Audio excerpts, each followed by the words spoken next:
Warning: the following video contains disturbing material that may be inappropriate for younger viewers. Parental discretion is advised.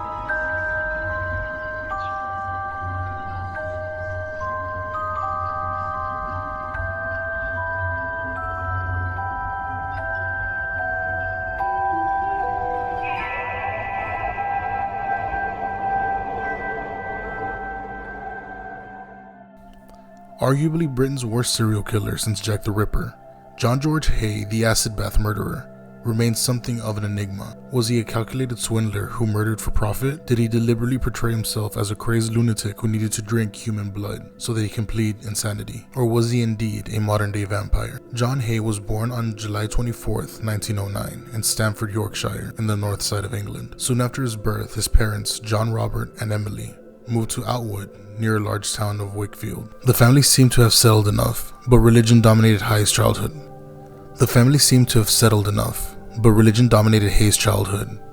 His father often showed him a scar that he said was a punishment from God for committing a sin.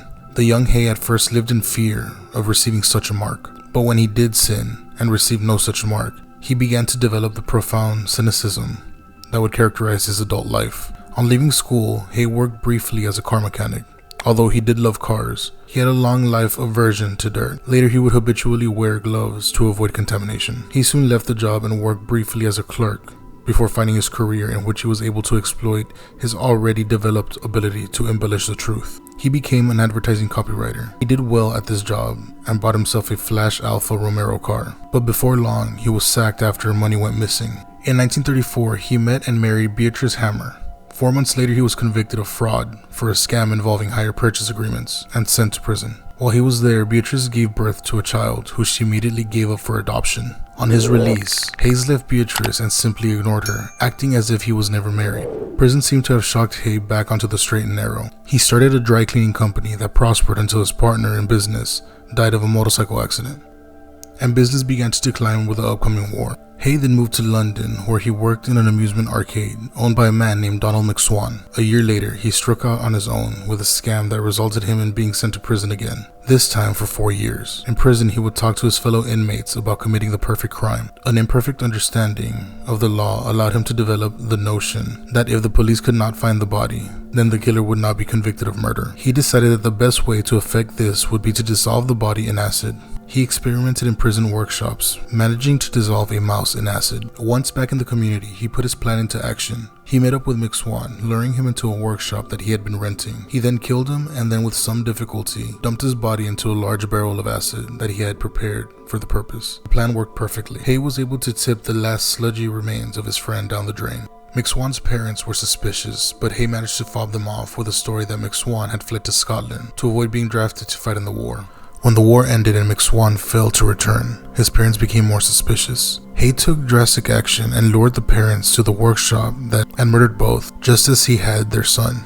He then forged letters to enable him to sell their substantial estate. For the next 3 years, he lived off the money he had received. Thanks to his gambling habit, however, the money ran out and he had to look around for his new victim. He found a couple named Archie and Rosalind Henderson, who met the same fate as the McSwans, and once again, Haigh managed to get his hands on their estate. However, it took him less than a year to go through their money. By February 1949, he was unable to pay the bills in the hotel he was living in, a place called the Onslow Court, popular with rich widows. He persuaded one of the widows, Olivia Durand-Deacon, that he had a business plan she might be interested in. She agreed to come with him to his new workshop located next to a small factory in Surrey, just outside London. Once there, he shot her in the head, removed her jewelry and fur coat, and dumped her body into an acid bath. Within 2 days, a friend of Miss Durand-Deacon alerted the police and mentioned that she had planned to meet with Haigh. Haigh claimed that she had never arrived to the meeting, but his manner was suspicious and they decided to investigate further. They learned of his workshop in Surrey and obtained a search warrant. They found several clues to suggest that Ms. Durand-Deacon had been there, and then obtained evidence from the local shopkeep who'd identified Haigh as the man who had sold him the widow's jewelry. They duly brought Haigh in for questioning. Once in custody, he boasted that Miss Durandicon would never be found because he dissolved her in an acid bath, believing that without a body they would never be able to charge him with the act of murder. However, once the police went back to go search through hideous sludge at the bottom of the bath, they found several pieces of human bone and part of Miss Durandicon's dentures. The game was clearly up for Haigh, who now switched his tactics, clearly aiming to plead insanity. He confessed to the murders of the McSwans and the Hendersons, as well as 3 other murders of unidentified victims. He claimed that his motives were not financial, but that he was tormented with dreams that dated back to his religious childhood. These dreams apparently gave him an unquenchable thirst for human blood that he sucked up through a drinking straw. It was generally believed that it was added as a confession to the 3 mystery victims because the motivation for the murders of his actual victims were clearly financial. The defense found a psychiatrist to attest Haigh's insanity, but the jury was not convinced, and he was found guilty of murder and sentenced to death by hanging. The sentence was carried out at Wandsworth Prison, London, on August 6, 1949. Unfortunately, that's all the time we have for today. I really hope you enjoyed the video. Don't forget to like, subscribe, and comment who you think the next serial killer is going to be. And also remember to comment down below anything having to do with the video for a chance to be on a daily shoutout. You can also follow me or reach out to me on Twitter, and I have a Twitch channel that I play some games on. Both will be linked in the description down below. Until next time, guys, sweet dreams.